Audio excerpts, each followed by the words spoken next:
Hello everyone. सो हम पढ़ रहे थे हिस्ट्री का chapter number 3 nationalism in India, जिसमें हमने दो ऊपर के टॉपिक्स जो थे, दो चैप्टर पार्ट्स जो थे वो कंप्लीट कर लिए थे। आज हम थर्ड पार्ट शुरू करेंगे, टुवर्ड सिविल डिसोबीडियंस। ओके, तो आइए चालू करते हैं। तो फरवरी 22 में महात्मा गांधी ने डिसाइड किया कि नॉन कॉपरेशन मूवमेंट को वापस ले लेंगे। इसका एक बड़ा कारण था चोरा चोरी केस, ठीक है, जिसकी इमेज ऑलरेडी ऊपर दी गई है। ठीक है, चोरा चोरी इंसिडेंट्स में मैं आपको रफली बता देता हूँ कि उसमें कुछ वायलेंस हुए थे, मास वायलेंस हुए थे, जिसमें लोगों के ऊपर लाठी चार्ज हुए और उसके बदला लेने के लिए लोगों ने भी वायलेंस किया, जिसमें कुछ पुलिस वालों को मार दिया गया, पुलिस स्टेशन जला दिया गया, ज़मींदारों के जो गोदाम थे उनको लूट लिया गया, जिसके कारण महात्मा गांधी ने ये देखा कि वायलेंस और सत्याग्रह का मकसद नहीं है, तो उन्होंने वापस नॉन कॉपरेशन मूवमेंट को खींच लिया। तो कांग्रेस के जो लीडर्स थे वे चाह रहे थे कि वे प्रोविजनल गवर्नमेंट, जो प्रोविजनल काउंसिल गवर्नमेंट हो रही थी, उसमें भाग लें। ठीक है, जो government of India, British government of India ने 1991 में बनाया था, ताकि कांग्रेस दोनों तरफ से अपोज कर सके ब्रिटिश पॉलिसीज़ का। जो इलेक्शन में लड़ रहे हैं, इलेक्शन में भाग ले रहे हैं, इलेक्शन जीत रहे हैं, वो अंदर से करेंगे, और बाकी जो कांग्रेसी है वो अंदर से जो इलेक्शन जीते हैं कांग्रेसी, वे अंदर से दबाव डालेंगे, और बाकी जो कांग्रेसी है वो बाहर से दबाव डालेंगे। तो इन्होंने एक स्वराज पार्टी बनाई, CR दास, मोतीलाल नेहरू ने स्वराज पार्टी बनाई और इलेक्शन जीता, और काउंसिल पॉलिसीज़ में हिस्सा लिया। और कुछ लीडर जैसे कि जवाहरलाल नेहरू, सुभाष चंद्र बोस, ये रेडिकल्स वे में बाहर से पूर्ण स्वराज, फुल ऑफ इंडिपेंडेंस की बात कर रहे थे। ओके, इस सिचुएशन में इंटरनल डिबेट्स कई बार हुआ 1920 में भी, और इकोनॉमिक्स प्रोग्रेस लाने के बारे में बात भी। एग्रीकल्चर प्राइस दिन ब दिन गिरते जा रहा था, और 1930 में ग्रेट डिप्रेशन आया। इसके बारे में ऑलरेडी हम लोगों ने ग्लोबलाइजेशन चैप्टर में डिस्कस किया है कि कैसे कैसे ग्रेट डिप्रेशन इंडिया में आया था और उसका क्या क्या प्रभाव हुआ।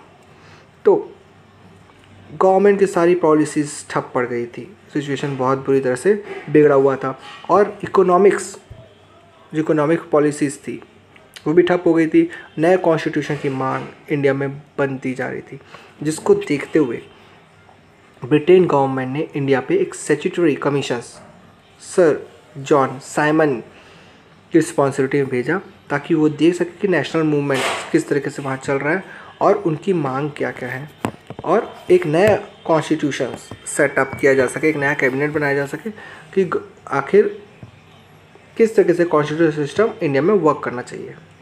बस इस कमीशन में एक प्रॉब्लम ये थी कि इसमें कोई भी इंडियन मेंबर नहीं था, सारे ब्रिटिशर मेंबर थे।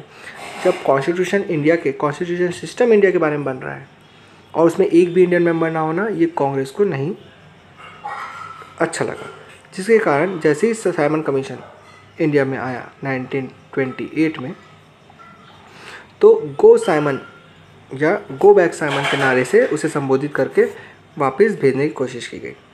ओके, जिसमें लाला लाजपत राय लाठीचार्ज में वो जख्मी हो गए और बाद में उसी कारण की मृत्यु हो गई। ठीक है, कांग्रेस, मुस्लिम लीग ने पार्टिसिपेट किया डेमोन्स्ट्रेशन करके, जैसे मैंने अभी बताया, लाला लाजपत राय की लाठीचार्ज, जो कांग्रेस की तरफ से लाला लाजपत राय ने इस चीज़ को पीसफुल प्रोटेस्ट किया था, और बदले में जो पुलिस थी उन्होंने लाठीचार्ज किया, जिसमें लाला लाजपत राय घायल हो गए और मारे भी गए।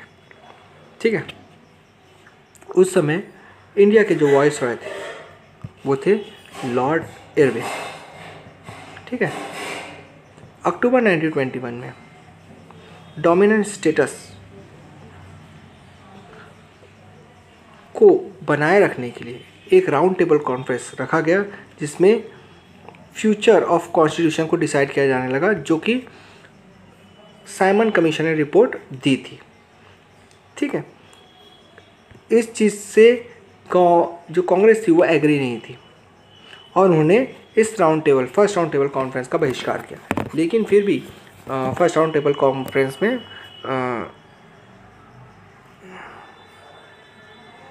कांग्रेस की तरफ से जवाहरलाल नेहरू और सुभाष चंद्र बोस वहाँ बात करने के लिए गए, पर बात बन नहीं पाई। लिबरल और मॉडरेट जो कॉन्स्टिट्यूशनल सिस्टम, जो फ्रेमवर्क ब्रिटिश गवर्नमेंट चाहती थी ताकि वो डोमिनेंस रहे, इंडिया दबे रहे, उनको आज़ादी ना मिल पाए, इस चीज़ों की इन्फ्लुएंस इस नया कॉन्स्टिट्यूशनल सिस्टम में देखने को मिल रहा था। दिसंबर 1929 में जवाहरलाल नेहरू ने लाहौर सेशन में पूर्ण स्वराज की मांग करी और कहा कि आने वाली 26 जनवरी 1930 को हम इंडिपेंडेंस डे मनाएंगे। और यही कारण था कि भारत जब आज़ाद हुआ तो 26 जनवरी 1950 को हम रिपब्लिक डे के नाम से मनाते हैं।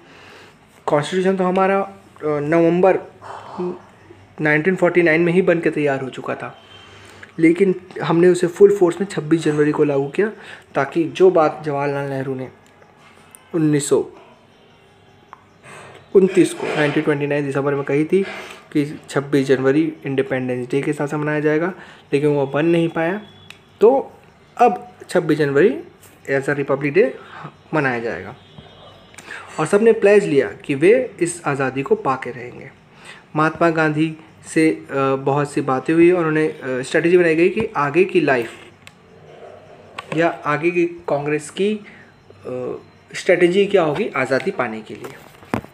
तो इसके लिए उन्होंने एवरीडे लाइफ के एक एसेंशियल एलिमेंट को अहम रोल के लिए चुना महात्मा गांधी ने, ताकि वे अपना एक नया मूवमेंट शुरू कर सके, वर्ल्ड वाइड बड़ा मूवमेंट शुरू कर सके।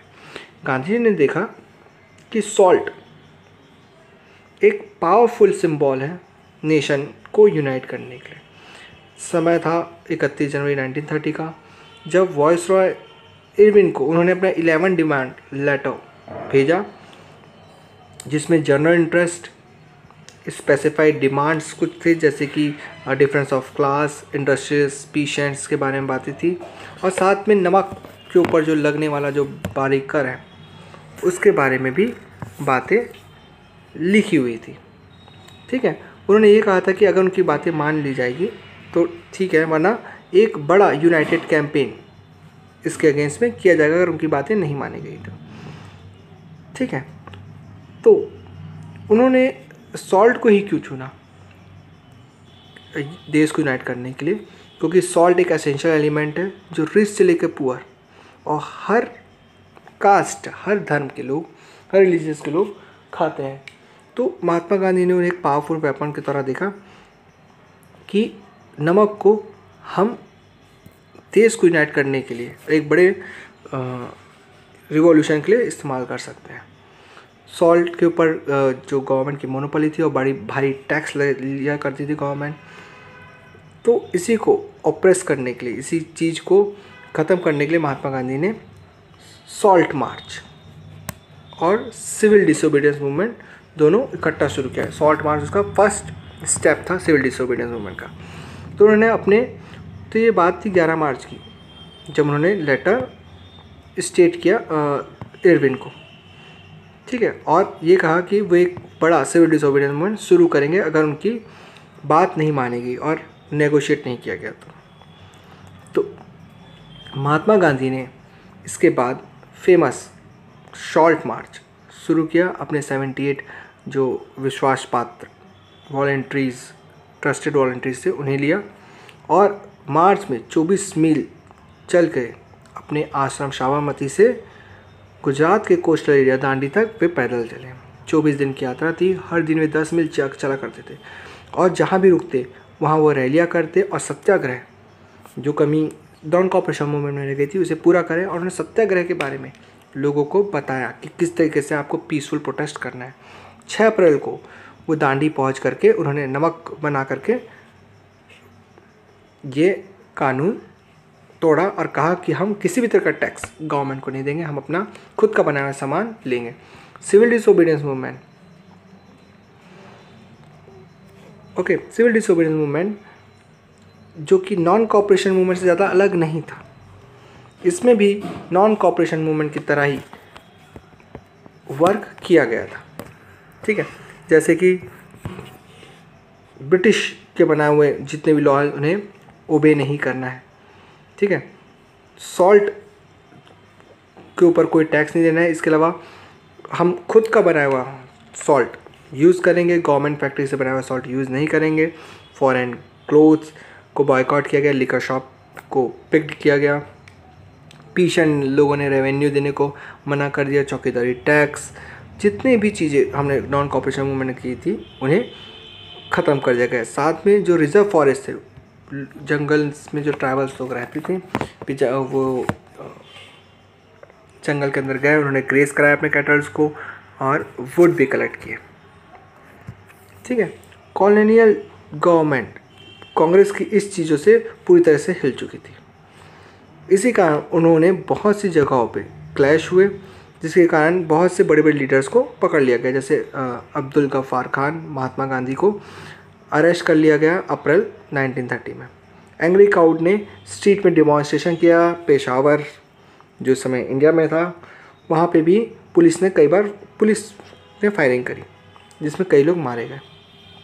महात्मा गांधी को अरेस्ट करने के बाद इंडस्ट्रियल वर्कर शोलापुर में जो इंडस्ट्रियल वर्कर थे उन्होंने अटैक भी किया।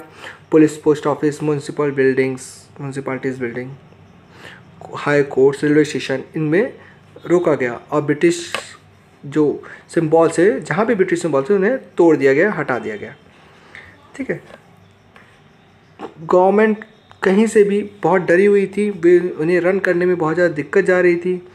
पीसफुली जो सत्याग्रह थे उन पर अटैक हुए, उन्होंने विमेंस, चिल्ड्रन सबको पूरी तरह से लाठी चार्ज किया, मारा। तकरीबन 1 लाख लोगों को अरेस्ट किया गया। उसी समय जेल भरो आंदोलन भी हुआ था कि देखने के लिए कि भरिए आप कितने लोग को जेल में रख सकते हैं, देखे तो आपके पास जेल में रहने के लिए कमरे ज़्यादा है कि हम लोग ज़्यादा है, ओके। तो महात्मा गांधी ने डिसाइड किया कि वे इस मूवमेंट को कॉल ऑफ कर लेंगे, पर उससे पहले ही इरविन ने 5 मार्च 1931 को गांधी जी से एक समझौता कर लिया, जिसके कारण गांधी जी सहमत हो गए कि इस वायलेंस से अच्छा कि ये समझौता कर लिया जाए, और अगर इरविन हमारी बात मानने को तैयार है तो हम इस आंदोलन को आगे क्यों करें। गांधी जी ने एक पैक्ट किया, जिसे गांधी इरविन पैक्ट के नाम से जाना जाते हैं, जो 5 मार्च 1931 को हुआ। तो गांधी जी से कहा गया कि आप सेकेंड राउंड टेबल कॉन्फ्रेंस में हिस्सा लें, जहाँ पर तो कांग्रेस ने पहला तो बायकॉट कर लिया था, सिर्फ जवाहरलाल नेहरू और सुभाष चंद्र बोस ही वहाँ गए थे। तो सेकेंड राउंड टेबल कॉन्फ्रेंस में आइए और वो आप अपनी बात रखिए, ठीक है। इसके साथ साथ हम जितने भी पॉलिटिकल प्रिजनर है उसको आज़ाद कर देंगे। तो गांधी जी इस बात में मान गए। 1931 को गांधी जी लंदन गए राउंड टेबल कॉन्फ्रेंस में नेगोशिएट करने के लिए, पर वो बहुत बुरी तरह से डिसअपॉइंट हुए। गांधी जी ने फिर से, उनकी कोई बात नहीं मानी गई, उन्होंने फिर से सिविल डिसोबीडियंस मूवमेंट शुरू किया।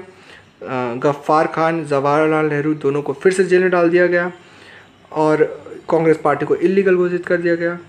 सारी मीटिंग्स, डिमॉन्स्ट्रेशन को बायकॉट कर दिया गया, मतलब एक बैन लगा दिया गया। तो महात्मा गांधी का सेकंड जो सिविल डिसोबीडियंस मूवमेंट है वो फिर से चालू किया गया, लेकिन वो उतना पेस नहीं पकड़ पाया जितना पहला पकड़ा हुआ था, और 1934 तक आते आते ये मूवमेंट पूरी तरह से बंद भी हो गया।